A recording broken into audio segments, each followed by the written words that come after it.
Mateus capítulo 16, versículo 18, para a gente começar essa manhã. Novo Testamento, primeiro dos Evangelhos. Mateus capítulo 16, versículo 18. É a resposta de Jesus à confissão que Pedro fez. Com base na confissão que Pedro fez, ele disse o seguinte: também eu te digo que tu és Pedro, e sobre esta pedra edificarei a minha igreja, e as portas do inferno não prevalecerão contra ela. A igreja é de Cristo. Inclusive em Atos, quando Paulo falou com os presbíteros em Mileto, ele falou que a igreja é de Deus e que foi comprada com o sangue de Jesus. Efésios capítulo 1 também. Efésios capítulo 1, versículos 20 a 23. Um outro trecho bem importante para a gente entender algum aspecto da igreja. Efésios capítulo 1, versículo 20 a 23. Falando sobre a suprema grandeza do poder de Deus que foi manifesto na ressurreição de Cristo. Paulo, fazendo essa oração, diz o seguinte, em 20: o qual exerceu ele em Cristo, ressuscitando-o dentre os mortos, e fazendo-o sentar à sua direita nos lugares celestiais, acima de todo principado e potestade, poder e domínio, e de todo nome que possa se referir não só no presente século, mas também no vindouro. E pôs todas as coisas debaixo dos pés, e para ser o cabeça sobre todas as coisas, o deu à igreja, a qual é seu corpo, a plenitude daquele que a tudo enche em todas as coisas. A ideia no contexto de que Cristo ressuscitou dos mortos, foi exaltado à destra de Deus e que tem um nome acima de todo nome, e que foi exaltado como cabeça do universo, mas não só como cabeça do universo, de maneira especial ele é a cabeça do seu povo, da sua igreja. E a igreja, versículo 23, Paulo passa a ideia de que é um recipiente que deve se encher do conteúdo de Cristo. Ele é o cabeça do seu corpo, que é a sua igreja, e ele governa o seu povo. Apocalipse capítulo 2, um aspecto importante com respeito à igreja do Senhor também. Apocalipse capítulo 2, versículo 2, ele diz o seguinte: conheço as tuas obras. Apocalipse capítulo 2, versículo 9, conheço a tua tribulação. Apocalipse capítulo 2, versículo 13, conheço o lugar em que habitas. Apocalipse 2, 19, conheço as tuas obras. Capítulo 3, versículo 1, conheço as tuas obras. Capítulo 3, versículo 7, conheço as tuas obras. O fato de que Cristo anda no meio das congregações, ele está evidenciando isso no livro de Apocalipse. Ele anda no nosso meio, habita no meio do povo como o Senhor ressurreto, e conhece exatamente o que se passa no nosso meio. São três aspectos diferentes que eu comecei destacando, para que a gente possa pensar alguma coisa bem importante que às vezes a gente não se apercebe. Às vezes a gente está bastante interessado em dar opinião em como vai a igreja e como deve andar a igreja. E às vezes a gente está bastante interessado em escutar a opinião das pessoas de fora a respeito de como anda o grupo da igreja, especificamente da igreja local em Teresópolis que eu estou tratando. E a gente esquece de perguntar a opinião que mais importa. A opinião de Jesus Cristo é a opinião que mais importa. Nós devemos pensar e refletir nas Escrituras a opinião que ele tem sobre a igreja que é dele. Ele edificou a igreja dele. Sobre esta pedra edificarei a minha igreja. Ele foi exaltado como cabeça da sua igreja, e nós devemos nos encher do conteúdo que ele tem, porque somos recipientes dele, do conteúdo dele. E mais, ele anda no nosso meio e conhece exatamente as coisas que se passam entre nós. Todo o Novo Testamento expressa aspectos diferentes da natureza e do propósito da igreja, de Mateus até o livro de Apocalipse. E geralmente a gente tem estudado de Mateus a Judas, e quando chega Apocalipse a gente tem a tendência de fugir desse livro, e a gente tem a tendência de fugir do livro de Apocalipse exatamente por causa da confusão religiosa que existe em torno desse livro. Agora, a gente não deve fugir do livro de Apocalipse, porque ele está no Novo Testamento, é a revelação para a igreja do Senhor, e a gente vai pensar um pouco. Talvez eu vou fazer entre 7 e 8 pregações em cima desse livro, para que a gente possa meditar exatamente nesse tema. Afinal de contas, o que é que Cristo pensa da igreja? E tendo um padrão, um modelo que ele próprio expressa, especialmente para essas 7 cartas, para as igrejas da Ásia que ele escreveu, especialmente tendo isso como padrão e modelo, a igreja de Teresópolis possa ter um exemplo a ser seguido, das coisas que Cristo pensa, das coisas que nós devemos crescer como povo dele. Mas Apocalipse capítulo 1, versículo 1, ele começa dizendo que é a revelação de Jesus Cristo. Aliás, a palavra Apocalipse quer dizer revelação. É a revelação de Jesus Cristo que Deus deu para ele mostrar aos servos as coisas que em breve deveriam acontecer e que ele enviou através de um anjo notificando o servo João, que em Apocalipse capítulo 1, versículo 9, está preso na ilha de Patmos, exilado, exatamente por causa do testemunho do evangelho que ele estava dando. É João, o apóstolo. E ele, versículo 2, atestou a palavra de Deus, e o testemunho de Jesus Cristo conta tudo o que ele viu. São visões no livro de Apocalipse que ele vai ter, e geralmente quando a gente vai estudar um livro profético, a gente precisa entender um pouco a linguagem do livro profético. É uma linguagem através de visões, especificamente Apocalipse. Quando é Daniel, é através de sonhos. Mas são cenas dramáticas, que eles veem em sonhos ou visões, e é uma linguagem simbólica, em que a gente tem que tentar com a mente imaginar o que eles viram e escreveram para a gente. E depois de imaginar essas cenas dramáticas com a nossa mente, que a gente tenta interpretar com a própria Bíblia como comentário o que é que há por trás daquelas visões. Não é uma linguagem literal, não é uma linguagem direta como qualquer livro histórico. A gente pega Êxodo, a gente está lendo o Êxodo, é um livro histórico e literal. Aquilo que está escrito é exatamente o que é como uma linguagem de jornal. Hoje, amanhã, depois desse culto, vão ter notícias das coisas que aconteceram no dia de ontem no jornal. E aquilo que a gente lê vai ser uma linguagem literal. Para que a gente entenda a mensagem de qualquer pessoa que está se comunicando com a gente precisa entender a base de linguagem que ele está usando. E nessas linguagens proféticas, nessas linguagens apocalípticas, vamos dizer assim, são linguagens simbólicas que há uma visão e a gente tem que tentar interpretar depois o que há por trás da visão. Nem sempre, inclusive Jesus, nesse livro de Apocalipse com certeza, mas nem sempre ele usou linguagem literal. Por exemplo, quando ele fala em João 6,35 sobre eu sou o pão, ninguém está imaginando Jesus como um pão que a gente come no dia a dia, um pão literal. A gente entende que é uma linguagem espiritual por trás. Quando ele diz em João 10 que eu sou a porta, ninguém está imaginando chegar no céu e ver Jesus literalmente como uma porta de madeira com dobradiça de metal. A gente entende que existe uma linguagem figurada, metafórica por trás. E muito do livro de Apocalipse é isso que vai acontecer. Mas versículo 3 há uma bem-aventurança para aqueles que leem. E por isso é importante a gente estudar Apocalipse também. Bem-aventurados aqueles que leem, ou aquele que lê, NVI, no Novo Testamento, na época do primeiro século, na igreja primitiva, todo o Novo Testamento ainda não estava revelado, e as cartas eram enviadas para as congregações, um mensageiro vinha à frente, lia, e o povo ouvia. Depois começou a ser compilado, nós tivemos o canon do Novo Testamento, e nós temos a palavra de Deus nos dias de hoje, cada um tem um exemplar na mão, graças a Deus por isso. Mas na época, bem-aventurado aquele que lê, e aqueles que estavam escutando as mensagens desta profecia. E além disso, praticando, porque o tempo estava próximo. Dois limites: as coisas que em breve iriam acontecer e o tempo está próximo.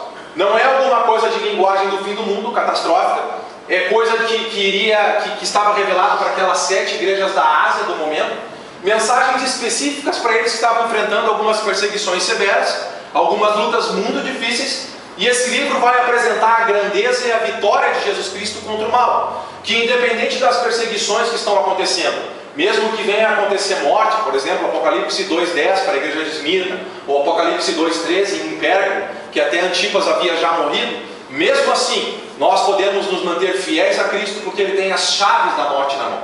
E ainda que morramos, vamos ressuscitar e viver eternamente no Senhor, porque Cristo vence, vence, vence. E no livro de Apocalipse ele vai vencer o Império Romano, que estava se levantando contra a igreja. Mas Mateus 16, 18, nem as portas do inferno prevaleceriam contra a igreja. O Império Romano caiu e a igreja persistiu. Aqui estamos nós nos dias de hoje. Alguma coisa importante: o livro de Daniel eu falei para vocês que é profético também. E lá ele vê algumas circunstâncias em Daniel 2 de 4 reinos sucessivos: Babilônia, Medo-Pérsia, Grécia e o Império Romano. Nos dias do Império Romano seria estabelecido um reino que não teria fim, que é o reino de Cristo, manifesto visivelmente pela sua igreja. Daniel 7 tem as profecias também de visões que ele tem. 2 foi Nabucodonosor, ele interpretou o sonho. Capítulo 7 são visões que ele tem desses mesmos 4 reinos sucessivos. Daniel 8, ele vê desses 4 somente 2 reinos, Capítulo 8, versículo 20, o reino da Grécia, da Medo-Pérsia, e 8, 21, da Grécia. Mas em Daniel 8, 26 é dada uma ordem para ele por Deus: sela as mensagens dessa profecia. Sela, isso mostra a NVI, porque as visões que ele estava tendo eram para tempos muito futuros. Ele profetizou aproximadamente em 550 anos antes de Cristo. E as visões dele basicamente vão se cumprir na plenitude na época do Império Romano, então, aproximadamente 600 anos depois. Então sela, porque não vão se cumprir agora. Porém, Apocalipse é diferente. Considera Apocalipse capítulo 22, versículo 10, no Novo Testamento, aqui nesse livro. Apocalipse capítulo 22, versículo 10. Disse-me ainda: não seles as palavras da profecia desse livro, porque o tempo está próximo. Para Daniel era para selar, porque não iria se cumprir logo. É alguma coisa de 500, 600 anos na frente. Mas para Apocalipse, porque iria se cumprir já. Era para breve, as coisas iriam acontecer. Capítulo 1, versículo 3. Então não era para selar, no sentido de que era para estar aberta a profecia, porque Cristo iria, naquela geração, logo, cumprir muitas das coisas que estão no livro de Apocalipse. Talvez Apocalipse 21 e 22 mostre a nossa comunhão eterna que vamos ter com o Senhor. Apocalipse 1,7 mostra a volta de Cristo. Os inimigos vão lamentar, as tribos e as nações que se levantam contra Cristo vão lamentar, devido ao fato de inclusive ter transpassado ele na cruz. Mas o fato é que não é para selar, porque são coisas que eram para se cumprir para aquelas congregações das 7 igrejas da Ásia, que precisam de um encorajamento especial das perseguições terríveis que eles estão enfrentando. E Cristo vence, vence, vence, e é vitorioso. Tem aplicações práticas para a gente? Logicamente tem aplicações práticas para a gente, assim como 1 Coríntios tem. Quando Paulo fala em 1 Coríntios que há no meio de vocês divisões, um dizem que é de Apolo, outro dizem que é Paulo, outro diz que é de Pedro. A gente não tem Paulo, Pedro ou Apolo no nosso meio, é específico naquela congregação. Mas o princípio nós não temos que levantar algum homem especial entre nós, que o especial entre nós é a própria pessoa de Jesus Cristo. Mas a gente dá sequência. E eu queria, antes de entrar no capítulo 2, que é a primeira congregação de Éfeso, sobre o que Cristo pensa sobre aquela congregação, eu queria pensar um pouco sobre a grandeza de quem fala. E Cristo se apresenta para João nesse primeiro capítulo através de visões. Então a gente tem que ver o que João viu e tentar pensar a lição por trás das coisas que João viu. Então considera capítulo 1, versículo 10. Apocalipse 1:10. Achei-me em espírito no dia do Senhor, e ouvi por detrás de mim grande voz como de trombeta, dizendo: o que vês escreve em um livro, e manda às 7 igrejas: Éfeso, Esmirna, Pérgamo, Tiatira, Sardes, Filadélfia e Laodiceia. Voltei-me para ver quem falava comigo, e voltado vi 7 candeeiros de ouro, e no meio dos 7 candeeiros um semelhante a filho de homem, com vestes talares, cingido à altura do peito com uma cinta de ouro. A sua cabeça e cabelo eram brancos como a alva lã, como a neve, os olhos como chamas de fogo, os pés semelhantes ao bronze polido, como refinado numa fornalha, a voz como voz de muitas águas. Tinha na mão direita 7 estrelas, e da boca saía uma espada afiada de 2 gumes. O seu rosto brilhava como o sol na sua força. E quando João viu essa figura, que é Jesus Cristo, ele caiu aos pés de Jesus como morto. Mas considera o que João viu. Ele ouviu uma voz de trombeta, e quando ele se voltou para ouvir a voz que estava dando uma ordem para ele a respeito das coisas que ele viu, ele tem que escrever e mandar para as 7 congregações. Logo que ele observa a visão, a primeira coisa que ele vê é 7 candeeiros de ouro. E capítulo 1, versículo 20, ele vai explicar que os 7 candeeiros de ouro representam exatamente essas 7 igrejas da Ásia. Candeeiro a gente sabe que é lâmpada. Igrejas servem para iluminar. Jesus Cristo falou em Mateus 5, 14 a 16, que nós somos a luz do mundo. E a igreja deve brilhar no meio das trevas do mundo. Mas especificamente depois de ele ver os 7 candeeiros de ouro, no meio das 7 igrejas, então, porque ele representa as 7 igrejas, ele vê alguém semelhante a um filho do homem. Ele é uma figura humana, mas uma figura humana exaltada, como Daniel 7, 13 e 14. Jesus Cristo lá é o Filho do Homem, que se assentou para governar na época do 4º Império Romano, em Daniel 7, do 4º Império com o Império Romano, em Daniel 7, 13 e 14. Mas então, quando ele olha esse Filho do Homem, ele está vestido com vestes talares, que vão até os pés, e a altura do peito tem um cinto de ouro, veste que reis, sacerdotes e juízes no Velho Testamento utilizavam, vestes especiais, mostrando o fato de que Jesus é o Rei dos Reis. E ele tá também olhando para essa visão, ele vê que esse homem semelhante, esse ser semelhante ao Filho do Homem exaltado, ele tem a cabeça e cabelo brancos como a alva lã, representando talvez a pureza, a santidade de Jesus Cristo. E ele tem olhos como chama de fogo, a ideia de um olhar penetrante, que pode ver o interior de cada um de nós, que pode ver inclusive o interior de uma congregação. Ele também vê os pés semelhantes ao bronze polido, como que refinado numa fornalha. E é interessante quando a gente estuda alguns livros proféticos do Velho Testamento, porque eles ajudam muito na interpretação do livro profético em Apocalipse no Novo Testamento. Mas considera comigo Amós capítulo 4, versículo 13, no Velho Testamento. Para quem tem a minha versão assim, página 1211, falando sobre a filha de Sião, que é o povo de Deus: levanta-te e debulha, ó filha de Sião, porque farei de ferro o teu chifre e de bronze as tuas unhas. E porque ela teria unhas de bronze, ela poderia esmiuçar a muitos povos, colocar povos debaixo dos seus pés e derrotar. Agora, no Novo Testamento a gente tem essa visão de Cristo glorificado. Ele não tem só as unhas de bronze, mas que ele tem os pés de bronze. Significa que ele pode, com os seus pés e a sua grandeza, derrotar as nações, especificamente o Império Romano, que está se levantando contra a igreja. Imagina os pés de Cristo como que refinado numa fornalha, onde ele pisa, que ele destrói os seus inimigos. E ele está do nosso lado. Ele é nosso comandante, ele é o nosso Senhor. Dá bastante confiança para essas congregações que estão vendo o que João viu. Quando estão lendo, estão vendo, estão enxergando a grandeza e a soberania desses reis da terra, que é Jesus Cristo, capítulo 1, versículo 5, a última descrição. Ele é o soberano dos reis da terra. Parece que César, o imperador, é tão poderoso, mas quando a gente coloca as coisas da perspectiva espiritual, que o nosso Senhor é muito mais poderoso. Ele é de eternidade em eternidade, ele está no domínio das circunstâncias. Além disso, ele tem uma voz como voz de muitas águas, falando sobre a ideia de autoridade da voz que dirige as palavras. E ele tem na mão direita 7 estrelas, que representam, em capítulo 1, versículo 20, os 7 mensageiros das 7 igrejas.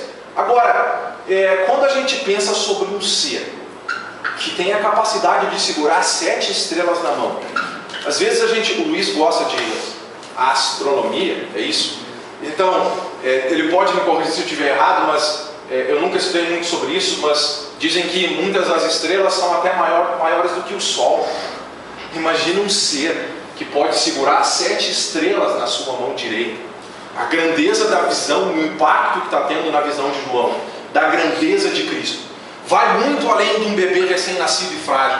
Vai muito além de alguém que está crucificado e morto numa cruz. Ele está tendo a visão daquele que é o Rei dos Reis, daquele que é o Senhor dos Senhores, e que está dando muito encorajamento para ele, inclusive que está preso na ilha de Patmos, e que vai dar muito encorajamento para essas congregações que estão tendo essa visão, para que eles continuem firmes e fortes, sabedores que o Senhor domina absolutamente sobre tudo. Ele é o Criador das coisas. Ele segura na mão dele 7 estrelas. Ele diz que o rosto brilhava como o sol na sua força. Se a gente olha para o sol, no pico, no meio-dia, é difícil enxergar o sol, representando talvez a glória de Cristo, o brilho intenso que ele tem, exatamente a exaltação dele, que ele tem muito acima de todas as coisas. Então, essa visão foi impactante demais para os ouvidos de João. A voz como de muitas águas, uma voz como de trombeta. E esse brilho intenso, essa pureza de Cristo que ele cai. Mas a mesma mão direita que segura 7 estrelas é a mão direita que toca no ombro de João, o servo, e encoraja, dizendo para ele: não temas, eu sou o primeiro e o último, eu sou eterno, eu estive morto, mas eis que eu vivo pelos séculos dos séculos, eu tenho as chaves da morte da mão e do inferno. Significa que aqueles que estão em Cristo, assim como ele ressuscitou e tem a vitória, e teve vitória sobre a morte, mesmo que nós morramos, nós podemos ter a plena convicção de que, porque nós servimos aquele que tem a chave, aquele que tem as chaves da morte na mão, nós podemos ter a plena convicção de sermos fiéis até a morte. Então a ordem: escreve as coisas que você viu e ouviu, e mais coisas que ele vai revelar no livro de Apocalipse, para essas 7 igrejas da Ásia. Então, capítulo 2, versículo 1, ao anjo da igreja em Éfeso, é a primeira igreja. E se a gente pega da ilha de Patmos, a ilha de Patmos tinha 16 quilômetros de comprimento por 8 de largura. E essa ilha ficava da ilha até a cidade de Éfeso, 100 quilômetros de viagem marítima. E é a primeira igreja que você chegaria saindo de Patmos até Éfeso. Se pega no mapa assim, o mensageiro ou o carteiro que levasse as cartas faria um caminho circular entre essas congregações na região da Ásia. E é exatamente o caminho que faria chegando a todas as congregações. Está na ordem. Mas essas coisas diz aquele que conserva a mão direita. Na mão direita, 7 estrelas. Que ele tem os mensageiros da mão, mas que anda no meio dos 7 candeeiros de ouro. E por que ele anda no nosso meio? E aí está a razão pela qual a gente tem que ouvir a opinião dele. Uma das razões. A gente sabe que a igreja é dele, que ele é o cabeça, mas também porque ele conhece as suas congregações. Mais do que nós mesmos os conhecemos. E mais do que qualquer pessoa de fora conheça a sua congregação. E ele conhece algumas coisas das congregações. E essas cartas seguem um padrão, tem uma saudação, a apresentação de algum aspecto da grandeza de Cristo, para que a congregação saiba a grandeza de quem está falando para a congregação. É esse Senhor exaltado a quem devemos abrir os nossos ouvidos. Quem tem ouvidos ouça o que o Espírito diz às igrejas. E depois ele tem para as congregações elogios de aspectos em que eles vão bem. Críticas construtivas em áreas em que eles precisam mudar e crescer. Um chamado ao arrependimento e uma promessa de recompensa para os vencedores que se arrependem. Para a igreja de Éfeso, tem 3 coisas que ele destaca de positivo. Verso 2: conheço as tuas obras, tanto o teu labor como a tua perseverança, e que não pode suportar homens maus, e que puseste à prova os que a si mesmo se declaram apóstolos e não são, e os achastes mentirosos. E tens perseverança, e suportastes prova por causa do meu nome, e não te deixaste esmorecer. Então, nesses versículos 2 e 3, eu destaco 3 aspectos que Cristo está direcionando para a congregação de Éfeso. Primeiro aspecto, é uma igreja com obras, no sentido que é uma igreja ativa no trabalho. Conheço as tuas obras, tanto o teu labor como a tua perseverança. São trabalhadores esforçados para o Senhor e uns com os outros, e isto com perseverança através dos anos. Há algumas, Cristo não vai destacar tudo aqui, mas a gente tem o entendimento pelo Novo Testamento de obras que a igreja deve realizar. Em 3 áreas diferentes, talvez a gente possa destacar. No relacionamento com Deus, nós temos que ser uma igreja ativa na adoração.